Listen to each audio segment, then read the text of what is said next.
1 Timothy chapter 3. I know 1 Timothy 3 was covered by Pastor Schaller, Pastor Gary.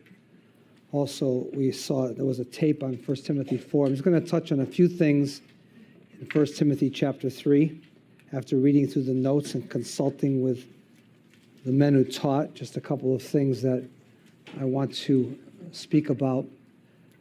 Thanks for your prayers. I will be here for the next 6 weeks, 6 Fridays, except one. I'll be in India, December 5th. But we had an amazing trip. It started in Uganda, 2 days in Uganda, 2 days to get to Uganda, 2 days in Uganda with all the leadership of the church. Then I flew through Kenya, then from Kenya to Zimbabwe, where I spent a week with Pastor Ronaldo. 10 Zambian pastors who came to visit. They came by bus. We spent a week there. He has a church of 100 in 1 year with 75 Bible college students. And it was an amazing time of evangelism. And it's very interesting. You cannot congregate in large groups other than church. So when you're on the streets with 25 people to evangelize, you have to kind of play it very cautious. But we had an awesome time. Then we flew to Malawi, and I was with the team in Malawi for 1 week. Pastor Chris Arman and his wife, Julie, his parents, Pastor George Arman and his wife, and Matt and Lisa, and my son Peter. And we had a week there, and he also has 75 Bible college students in a year or so. And a church, we had a conference called The Healing of Grace. Heal my soul, for I have sinned. And the psalmist asked for loving kindness. Be merciful to me and heal my soul, for I have sinned. So we talked about the healing of the soul. And, you know, there's such an emphasis in Africa on the healing of the body. But we talked about the healing of the soul for 5 days. It was really an amazing time. Then we flew from Malawi. Actually, we drove 13 hours from Malawi to Zambia. We stayed in a place called Chipata, where we want to plant a new church. It's on the border of Zambia and Malawi, and a great city for a church. And I met a lot of Rastafarians there, which is really interesting, and had to debate with them about the smoking of marijuana. And they said every green thing is given by God. I said, would you guys come with me and we'll go roll in poison ivy? And then let's just test that. And they said, no, no, no. I said, oh, so that's what it is. And I wish I had a pair of hedge clippers to cut their hair. And I expressed that desire, but I repented. And then we drove to Zambia. We were with the church for a relationship seminar, which was the most highly attended seminar we've had in years, in Lusaka. And then we drove another 6 hours by bus. I got to stand up the whole way because they were singing. They sang for 5.5 hours straight without a miss, all the way on the bus. And we got to Kitwe. We had a seminar for leadership. We had 50 of us there, 50 pastors. And we spent 3 days in Kitwe evangelizing. And then we drove back to Lusaka and spent a couple days in Lusaka, then flew to South Africa, did a convention in South Africa for 6 days, then flew to London, and then flew home, and then flew to the pastors' conference, or drove, not flew. So I'm back somehow by the grace of God, actually alive. And thank you for your prayers. And the work in the field is phenomenal. It's so encouraging. If you haven't been there, go see it. If you haven't been, you don't want to go there, go someplace else. And just look at the work. It's amazing when you see the work of God in this ministry. I just want you to remember there's 585 churches in this world with GGWO. 412 of them in India and Africa, which is really phenomenal. And it was just exciting to see how the work is progressing. Pastor Ronaldo has traveled with me most of the way. He's good because you always know he's got your back in more ways than one. And we just had a great time. So we're going to talk about leadership tonight. This is a leadership class, obviously. And 1 Timothy chapter 3, I want to just read a few verses. I'm going to talk a little bit about some of the qualifications that I think were not touched on or were touched on, but I want to just hit them, a couple of them again. And then talk a little bit about the church. We had a message on the church today on Grace Hour, and I want to talk about the church from verses 15 and 16. Then we'll go into chapter 4. And I want us to see that demon spirits want to seduce you from truth. The Holy Spirit wants to apply truth, and demon spirits want to take you away from truth. Say that. The Holy Spirit wants to apply truth, and demon spirits want to take you away from truth. It's all about the truth. One wants to draw us near and apply it. The other spirits want to take us away from it. And this is very important to know because Paul was warning Timothy about the devil and seducing spirits. And so often when we think about leadership, we don't think about, well, we do, but I think it's important to emphasize that pastors, leaders, husbands, fathers, women who are older women discipling younger women, leadership needs to understand that they are there to guard people. And sometimes when you guard people, people don't understand. You could say something that's guarding somebody, and then they could get upset with you because they think you're infringing upon their believer priesthood. And I do know we need to be careful about that. We need to make sure that people have the liberty to make their decisions. Are you with me? You know, if you want to come to this class, great. If you don't, I don't really care. I'm not going to chase people down to figure out why you're here or why you're not here. Makes no difference to me. Once you've got more than 3 absences, it'll be the administration that deals with you. I'm not chasing people trying to figure out who's here and who's not here. I got a few better things to do than that. And you have liberty. You want to be here? Great. If you don't want to be here, have a great day. Love you and catch you in heaven. It's okay with me, you know, whatever. I don't get offended if you don't want to be in my class. Whatever. So it's important that people have the liberty to make decisions, even the decisions that are contrary to truth. Isn't that good? You have the liberty to make decisions that are contrary to truth. You have the liberty. And I'm not going to infringe upon that liberty. But I do want to guard, and I do want to say something about it. And that's important. And so we want to take a look at this tonight because it's very interesting with the qualifications, the importance that Paul would say to Timothy, I guarded you, now guard them. And guarding means, and doing it with the truth and with grace and with love, but guarding people. Because there's a lot of things I could not see coming that somebody else could see coming. Are you with me? There's things that I might not recognize. There's areas that I'm blind in. There's things I'm not looking for maybe. And so it's an opportunity for pastor. I would often say to Dr. Stevens when he visited me in Africa or when I was with him in Massachusetts, like, please feel free to say whatever you want to me if you think there's an area I need to grow in. I give you that liberty. I give you that liberty. Now, if somebody doesn't give you that liberty, then you don't go near it. But I would say, like, you know, please help me because I make enough mistakes like already. I don't need to make more. And I don't want to, and when you make mistakes as a leader, you can find yourself damaging other people. All right? And it's not even your intention, it just happens. So 1 Timothy chapter 3, it says, this is the true saying. If a man desire the office of bishop, he desires a good work. And by the way, the word bishop is a good word. You know, a lot of times I hear a little bit of derogatory remarks about, that guy says he's a bishop of the church.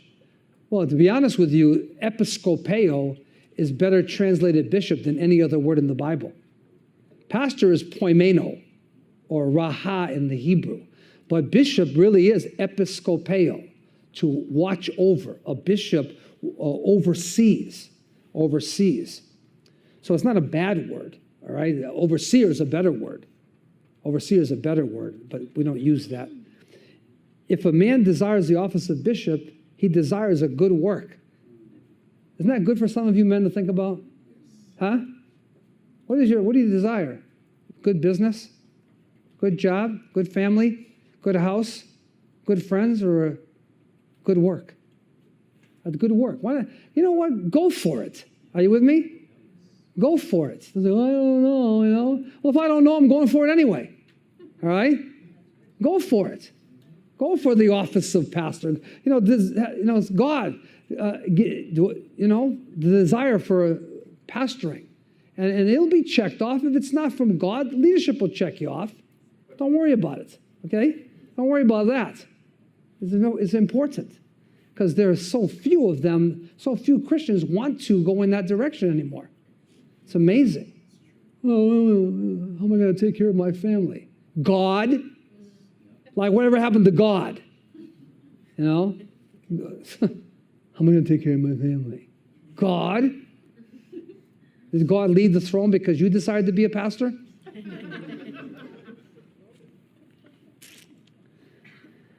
A bishop must be blameless, the husband of one wife, vigilant, sober, of good behavior, given to hospitality, not able to teach, not given to wine, no striker, not greedy of filthy lucre, but patient, not a brawler, not covetous.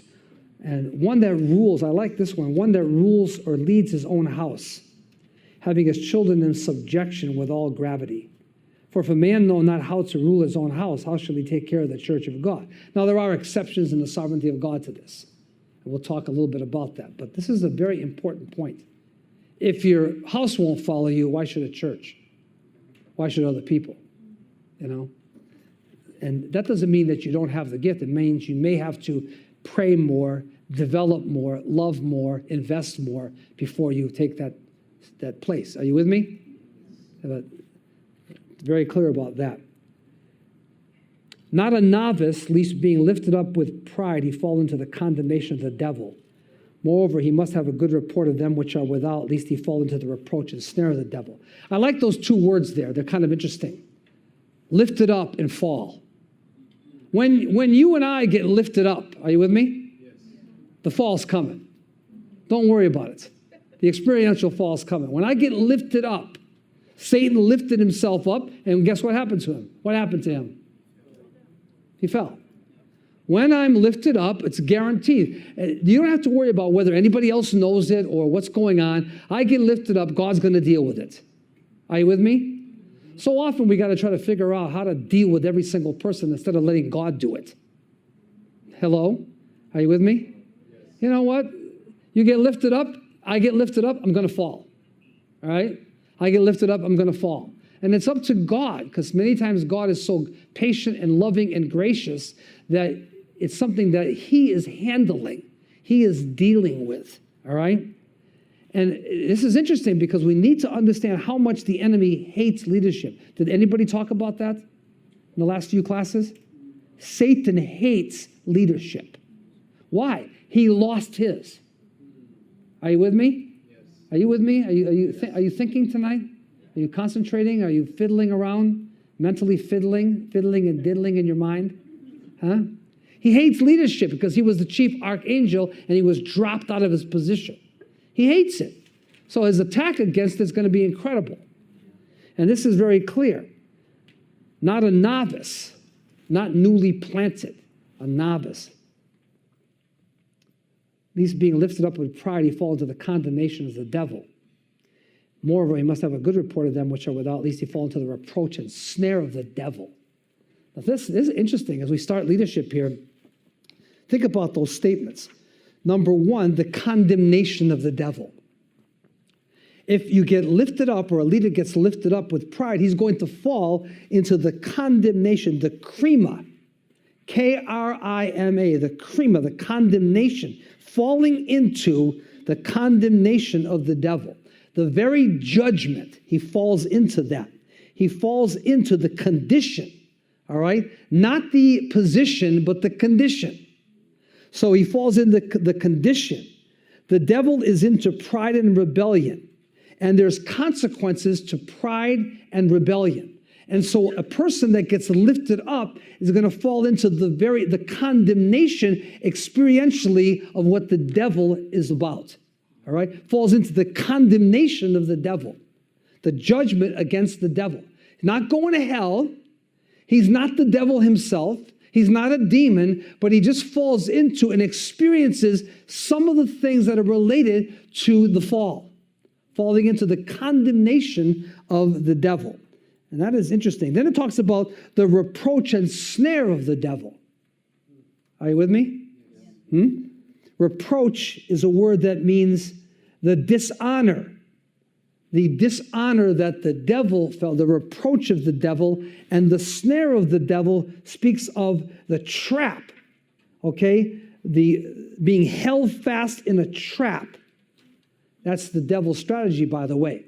So he's saying leadership must be very, very careful not to fall into the condemnation, the reproach, and the snare of the devil. And isn't this what happened to Peter? Are you with me? Simon, Simon, Satan has desired to have you, demanded you back for himself in the original Greek language. Simon, Simon, he didn't say Peter, Peter, did he? He said Simon, old sin nature. Simon, Simon, Satan has desired, he's demanded you back for himself. But I have prayed for you that your faith fail not. And when you're converted, in other words, you're going to fall. But you're going to get what? Converted. Strengthen your brothers, okay? So the enemy got him. The enemy got him. He got him a couple of times. Got him with the denial. Got him when he was used to speak against the cross in Matthew 16. Got him when he attacked, when he was prejudiced in Galatians 2. He's going after the enemy. The enemy's going after leadership. That's why it's important to not criticize, but to pray. Are you with me? And that's why it's important to train leaders and then to correct people lovingly when they're going in the wrong direction. And that can happen to leadership. That's why pastors have pastors, right? Pastors have pastors. It's very interesting to say to somebody, like, who's your pastor? You know? Does a pastor have a pastor? Now, I know there's going to be situations where that's not possible because the person's gone home to be with the Lord. But you're still looking to other pastors. And by the way, let me explain something to you. Women do not lead. We have this idea that older women lead younger women. They disciple them. But they have pastors. Are you with me? They are pastored. All right? They're pastored by the pulpit and by people. This idea that older women will disciple a younger woman and that younger woman doesn't need a pastor is weird, strange, and is not biblical. Should I say that again? Weird, strange, and not biblical. Disciple by somebody, yes, but you need every young woman needs a pastor. By the way, who's the older woman's pastor? Huh? Does she have a pastor? It says older women, Paul said older women should help and teach younger women. Well, where did the older women get the teaching from? A pastor, a pulpit. Hello? Duh. Are you with me? Okay, so the same with us. I don't walk around saying, have I ever said to anybody here that I'm your pastor? I don't say that to people. Pastor Schaller is your pastor, right? Hello? Yes. Isn't that true? Yes. I can say that to people overseas, Pastor Ben Nar, Pastor John, Pastor Ronaldo, people that are there. And by the way, when they come here, I point them to Pastor Schaller. Who's their what? Pastor. I'm not Ula's pastor.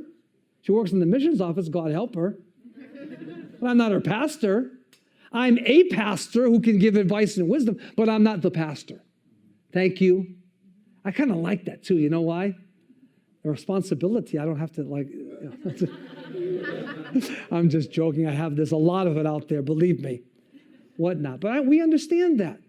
So if I'm going to disciple somebody, I'm going to disciple them to God, to Greater Grace World Outreach and to Pastor Schaller, and I'm somewhere down the road, which is fine with me. Hello? Okay, just thought I'd get that out of the way. Whether you like it or not, doesn't even matter. So the condemnation, the snare, the reproach of the devil, the condemnation, reproach, and snare of the devil. It's important because he's going to talk about seducing spirits in chapter 4. And so the devil has got demons that seduce. And they're looking at, by the way, every one of us has an area in our flesh that Satan can take you in.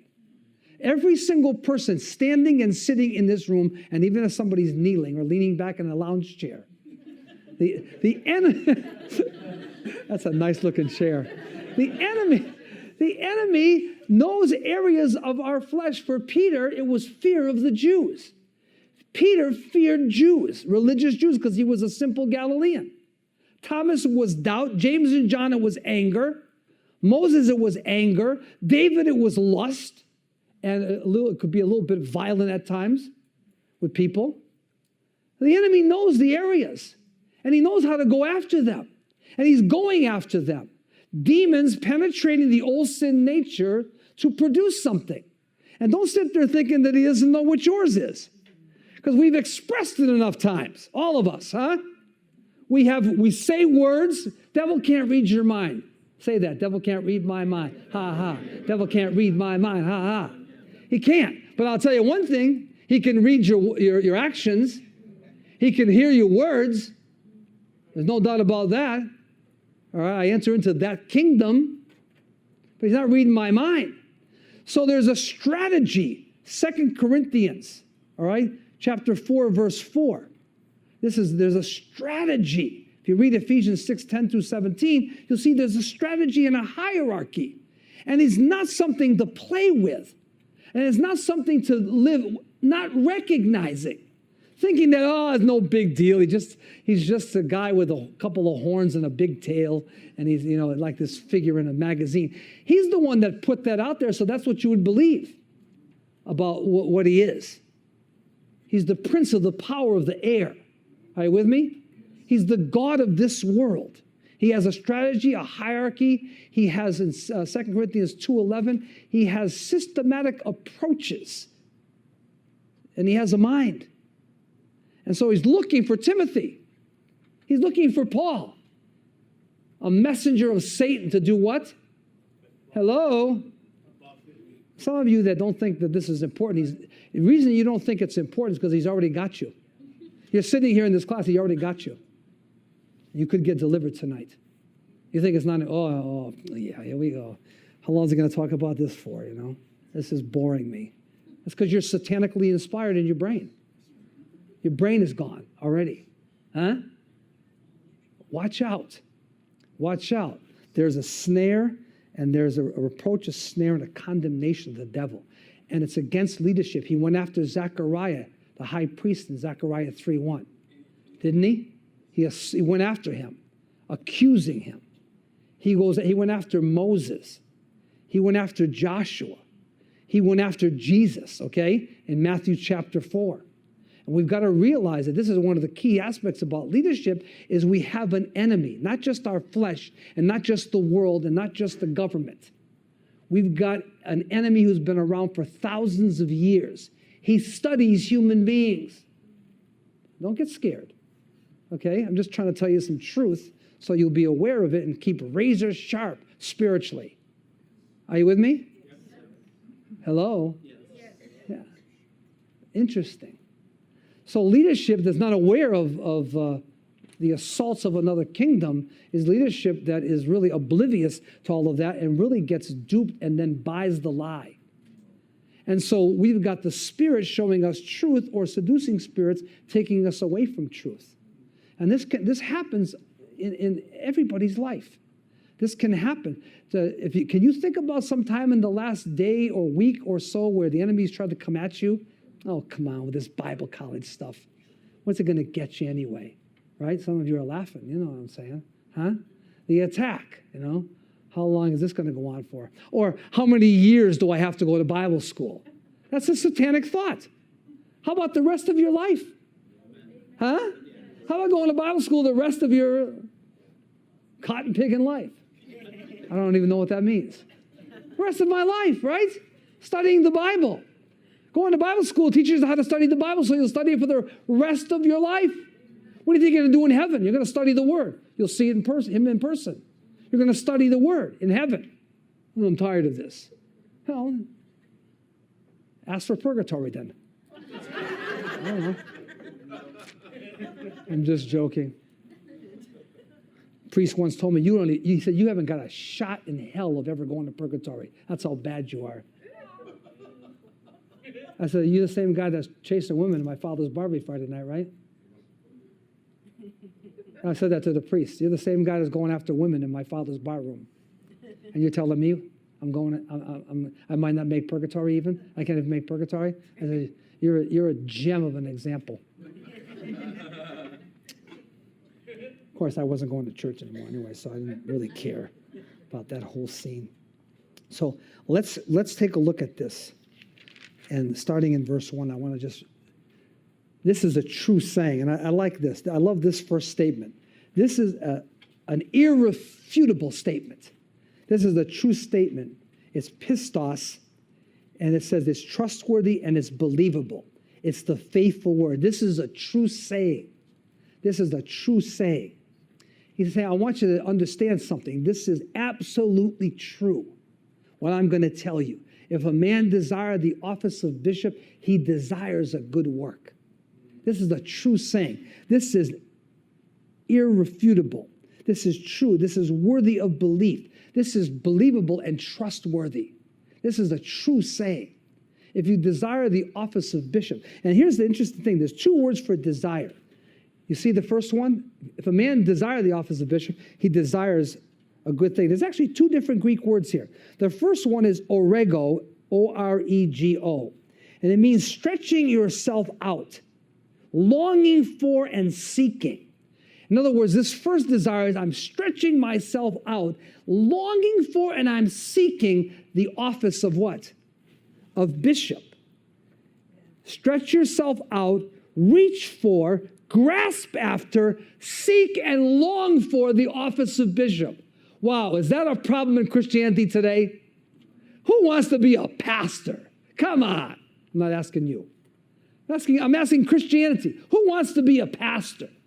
Well, I want my kid to be a doctor. I want him to be a lawyer. That's great. Easy, Dr. Chung. I'm not talking about. That's awesome. That's awesome. I want him to be a hockey player. Basketball player. Those are okay. Leave them there. Leave them. There's nothing wrong with that. But I'm praying that they would have a desire, a longing for, a grasping for. Okay, I love the word. Orego, stretching yourself out, reaching for, grasping, seeking, longing for. This is what longing for. That's one of my prayers that people would like. By the way, we have 350 pastors in Africa. 350. We talk about this a lot. Desire, seek for, grasp after, long for the office of what? Bishop. And by the way, not just the office, but the work. A lot of people want the title. I want to be a pastor so I can tell people what to do. No, so you can lay your life down and die. Huh? If I become a pastor, what am I going to get? I said, you'll probably be crucified upside down in some Muslim country. How's that? You want that? That's what you're going to get. Isn't that good? Yeah, you're going to die. You're going to go die someplace. I love it. And this is, if anybody desires the office of bishop, he desires. And that second word for desire is epithumia. It means it's on my mind. He desires a good work on my mind. What I'm longing for, seeking after, stretching myself out for, looking for, it's on my mind. It's just on my mind all the time. Are you with me? It's on my mind. Epithumia. I have an eager affection and a passion for it. It's on my mind. Oh, if Christianity would have people that would have that desire. Are you guys listening to me, you young guys? On your mind, huh? A desire, stretching out, longing for, grasping after, and it stays on your what? It's always on. Do you ever have something on your mind just never goes away? Well, I won't ask that because maybe that's not good. Huh? No, something from God, it just never goes away. You know, I know God's called me to Africa. Yeah, Oliver, I know. And it's on my mind, but I always say something. No, I'm just joking. I'm just having fun with you because you made me. There's the sauce. There's your sauce right there. I was eating your food today, and it dropped on my notes. And I quickly wiped it away with a handkerchief, and that's all red now. My wife says, you don't do it with that. You do it with... Yes, Linda. It's on my mind. It's on my mind, right? Are you with me? You say, well, I don't think I have the gift. Well, why don't you? How do you know? Maybe you don't even know. I didn't know. Dr. Stevens said, you're a pastor. I said, I was laughing about it. I said, you must be joking. I love working with dope addicts, criminals, murderers, thieves, robbers. Yeah, that's what I like. He said, you're not going to do that the rest of your life. God's got another thing for you. I said, no, he doesn't. And I walked away from him. It wasn't, but then when I began to realize this was God, it never left my what? My mind. It's on my mind. It's on my mind. And he says, he that desires the office of bishop desires what kind of a work? I like it. Good work. Kalos. It means intrinsically good in its nature. It's a good work. It's a good work. What do you think is a good work? Huh? Now, I can say some things and then some people get offended. Think pounding nails is a good work? Huh? Yeah, it can be. I'm just, take it easy, Joe. Huh? No, I mean, really, and please don't take this wrong and say, well, it's not balanced, and when are you going to balance that? I'm not going to balance it. I'm not balancing it, okay? This is a leadership class, and it's about desiring the office of bishop. He says it's a good work. It's intrinsically good in its nature. Doesn't mean you can't do something else, and doesn't mean that God hasn't called you to something else. But have you ever considered what's a good work in God's eyes? Huh? Pastoring people. Now the ladies are sitting there saying, what about us? What about us? What about us? Well, just you can lead people. Love them, lead them, help them, right? Teach them, and point them to the pastor. You got me? Point them to Jesus, point them to the church, and then point them to the pulpit. Okay? So it's a good work. And this is amazing. And this is, how many people have wrong desires? If I don't get married, if I don't get money, if I don't get a job, if I don't get a visa, if I don't get oh, shut up.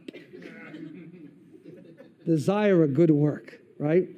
I like it. Wrong desires. And by the way, when a person becomes a pastor, they can have wrong desires. We talked about that. The things that take people out. Women, wine, and money. I just named a few of them. I'll go into that a little bit later. All right? But desires a good work. I love it. And then he goes into the qualification. I'm just going to say them. You already have been taught most of them. He's blameless. All right? He's blameless. That doesn't mean he hasn't sinned or he's not. You can't point at him and say, that guy robbed the company of $500,000, okay? Hello? All right? No, not good, not good. Husband of one wife, vigilant, sober, good behavior, hospitality. These are in your Bible. Able to teach. I like that. Able to teach. Not given to wine.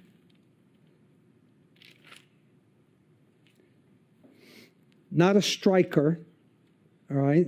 Violent in his physical life and language. Not greedy of filthy lucre. That's a key one, all right? Not greedy, and these were explained. Patient, not a brawler. Not covetous, one who rules his own house well. And that word, that wasn't touched on a whole lot, I don't think, but he stands before his own house in his marriage and with his children, actively leading his family. Now, if they don't follow, that's not his problem. But it can be a problem if he's going to be an overseer of a church. I'm not talking about an assistant pastor. I'm talking about an overseer. Rules his own house well. That's number 14. Number 15 is not a novice. And that means not one that's been newly instructed or newly planted, who has no experience. Not a novice, all right? And then somebody in number 16, did I go too fast? No, but you should already have these, so don't even bother me. You should already have these, okay? Of good report from those who are without. In other words, he's got a good testimony. He's walking down the street, they don't say, there's that thief, there's that. Now, you can get falsely accused, of course, but he's a good report to them that are without, all right? That could be like I pay my taxes. I don't have 86 tickets that I haven't paid. That's happened to me once. I wasn't saved. I had 86 parking tickets in front of my house. They put a sign in front of my house, no parking, so I couldn't park in front of my house this way, in front of my house that way. This was in the late 50s, early 60s. They said, no, can't park. I'm like, this is wrong. This is absolutely wrong. You can't park in front of your own house. So I got 84 tickets. Never paid them either. In fact, the tickets were thrown out of court because they found out that 7 police cars had 4 flat tires apiece. And I don't know how that happened, but it was amazing to me that something happened to those police cars. And I thought, wow, it's a coincidence. So I never paid them. So we don't want that. We don't want that, okay? We don't want that. Don't get me wrong now, okay? Now, here's 6 things that Titus said that Timothy didn't say. I'm going to just give you this. We're not teaching Titus tonight. But there's 6 things that Titus said that were not in Timothy's list. So I gave you 16 things there. I'm not going to exegete them. I did it, but I'm not going to do that now again because I think they did a good job as I read their notes. I said again, blameless. This is in the Bible, by the way. Okay, I can't copy that fast. Look in the Bible. Okay, blameless, husband of one wife, vigilant. By the way, that means one who can watch over people, all right? He's vigilant, watchful, all right? Sober, of good behavior, all right? Hospitality, I like that. The church in their house. Able to teach, can teach the Bible. That was number 7, all right? And there's from 2 Timothy 2:24 through 26, there's things that go with that also. You can look at it. 2 Timothy 2:24 through 26 goes with number 7, able to teach. He's gentle, patient, and meek. All right? Number 8, not given to wine. He talked about that. I saw the notes. Right? Am I right, Karen? He did. Thank you. Number 9, not a striker. All right? Contentious quarreler, always combative with his words. Not greedy of filthy lucre. And 1 Timothy 6 will talk a lot about that, about a love for money. Greedy, a greedy person. That was number 10. Number 11, patient. I saw that in the notes. Not a brawler, quarrelsome, contentious. Always ready to fight, all right? Always looking for a fight. 13, not covetous, all right? He wants what other people have. A ruler of his own house well, and I said that. That's number 14, stand before. Number 15, not a novice. And number 16, of good report. Are you with me still? That's so good. Now let me give you 6 things that Titus says that would complete this 20. And there's other qualifications in 1 Peter 5 and Acts 20. And there's a lot of places. You can probably come up with lots more, but these are the ones given in the pastoral epistles and speaking to leaders. So number 1 from Titus, not self-willed. He's not looking to always please himself. He's sacrificial and a servant, not self-willed. Are you with me? Just read Titus chapter 1. Number 2, a lover of good men. He loves good people, good things. He's a lover of good men. All right? Number 3, he's just, which means he's upright and fair. It's the word from dikaiao. He's upright and he's fair. Joe Lavoie is a fair person in business. He's always been fair with me. Upright and fair. Number 4, he's holy. His character and his words and his work. He has holiness as a characteristic of his life. Now, we're not talking about people that don't fail also, okay? We know people fail and they fall into sin. I'm talking about the bent of their character, all right? I'm not talking about isolated situations that happen.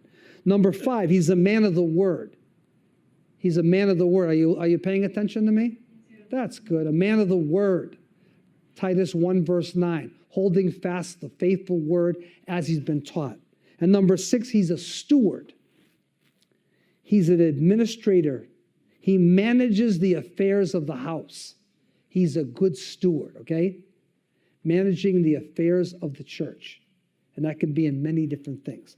So those are some of the qualifications there, and I think they're great for you to study them and to know about them. I think they're awesome, and you've had almost 3 classes on it, so I'm not going to go further. Now, we're going to look at the church here. Are you with me? Yes. The church. Verse 15 and 16. Well, verse 14. Where am I? 14. All right? Are you here? Yes. That's good. Chapter 3, verse 14. These things write I unto you, hoping to come unto you shortly. But if I tarry long, you may know how you ought to behave yourself in the house of God, which is the church of the living God, the pillar and ground of the truth. And without controversy, great is the mystery of godliness. God was manifest in the flesh, justified in the spirit, seen of angels, preached unto the Gentiles or nations, believed on in the world, and received up unto glory, into glory. Now the Spirit speaks expressly that in the latter times some shall depart from the faith, giving heed to seducing spirits and doctrines of devils. So he gives a warning about this is the church, what the church ought to be, and here's what is going to be happening in the last days. Now I want you to think about this. In John, put these verses down, the house of God. John 2:16. Jesus calls it what house? Does anybody know? Huh? Are you sure? House of what? House of prayer.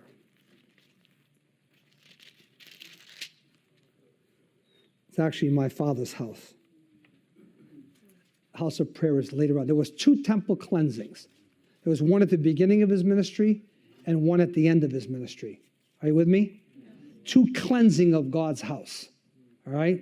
The first one, he said, it's a house of prayer, but you've made it a what? Are you sure? Yeah? No, you're wrong again. You've made my Father's house a house of merchandise. You've made it an emporium, a house of merchandise, a place. The word emporium is interesting. It's like a marketplace. It's a trading place. It's a place for merchants. Then in the later versions, and that's in, I'll give you the verses, Matthew 21:13, Mark 11:15 through 19, and Luke 19:45 through 48. I'll say them again.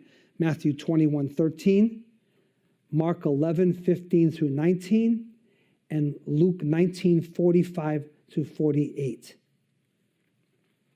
And then he says, my Father's house is a house of merchandise. Now a house of prayer has been turned into a den of thieves. Interesting, isn't it?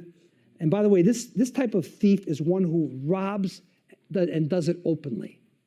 There's a couple of words for thief. There's a secret thief, kleptes in the Greek. This one here is lestes, L-E-S-T-E-S. It means one who robs you openly. Are you with me? He said that the people in the temple were open robbers. So he called them a house of merchandise and a den of thieves. Imagine that. And this is interesting. I read what Spurgeon said. He said, they changed the character of the church or house of God, and they used it to make their living. They used it to make their living. This is what they did. They changed regular money into temple money. You couldn't buy sacrifices unless you had temple money. So you brought the regular money, like the dollar, and you changed it into something else, then you bought. And then they took a fee from that. So these are these money changers in the temple working with the scribes and Pharisees and the priests, and they were changing money, and it was merchandise. It was a business. And by the way, here's what Jesus did, all right, which is really interesting to me. This is like really interesting. First of all, he goes in there and he gets a scourge. I don't know if you know what that is. He actually made it himself, from what it says. Okay? He made it himself. And he overthrew the tables, cast out the sellers, drove out the animals. I want to know if you can, do you see the picture? Do you see Jesus making a scourge? It's a whip. I'm not saying he hit anybody with it, but he drove out the animals, the money changers, overthrew the tables when he was doing this. I'd say he was pretty what? Angry. And by the way, so you say, what's wrong with you? Don't you have any grace? Do you ever get angry at sin? Huh? You get angry at abortion? You get angry at homosexuality and lesbianism? Huh? You get angry at religious spirits that are contrary to Christ? He got angry. He got angry. All these prosperity preachers, they make me angry. You don't quote Philippians 1 to me. They preach Christ out of envy. I thank God Christ is preached. I'm saying, yeah, I thank God Christ is preached, but they make me angry. They make me angry, okay? Works people make me angry. I never got angry in my life. I'm a good Christian. Yeah, you're real good.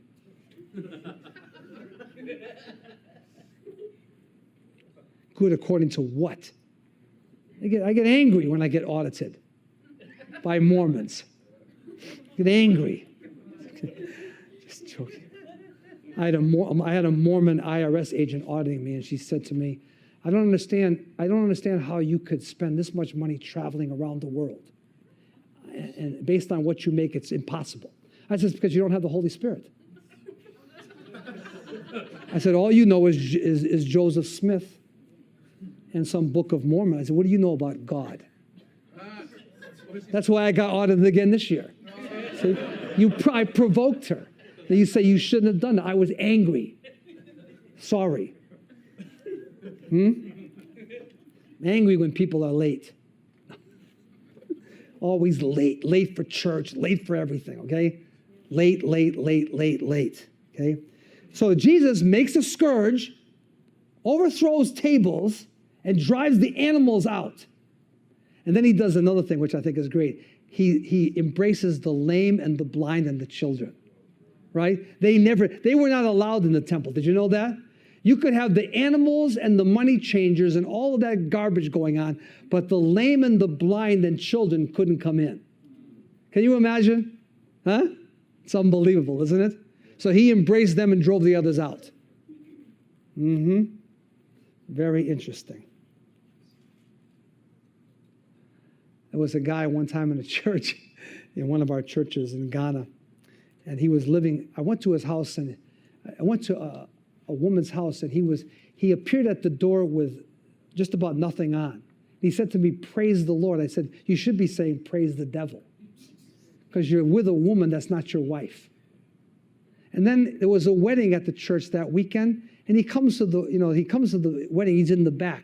And he comes, they dance for the offering. They come up, they slow dance. They put their money in. I said to two ushers, pick him up by both arms and take him out the side door. Lift him off the ground and get him out of this place. They said, really? I said, yes.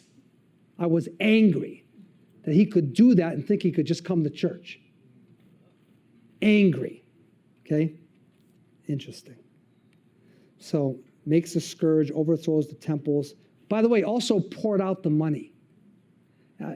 Picture the scene in your mind. Now, don't go out and do something crazy tonight, okay? Like go into a church and start throwing tables over and money and all kinds of things and whatnot. I'm just telling you what happened here, okay? It's amazing. Now, should we just go till 7:45, or you want a break? You want a break? Who wants a break? Raise your hand. No. One person wants a break. Two? Is that you two? That's two, huh? 1, 2, 3, 4. Okay, take 10 minutes and come back. I'm going with the minority. Majority's always wrong.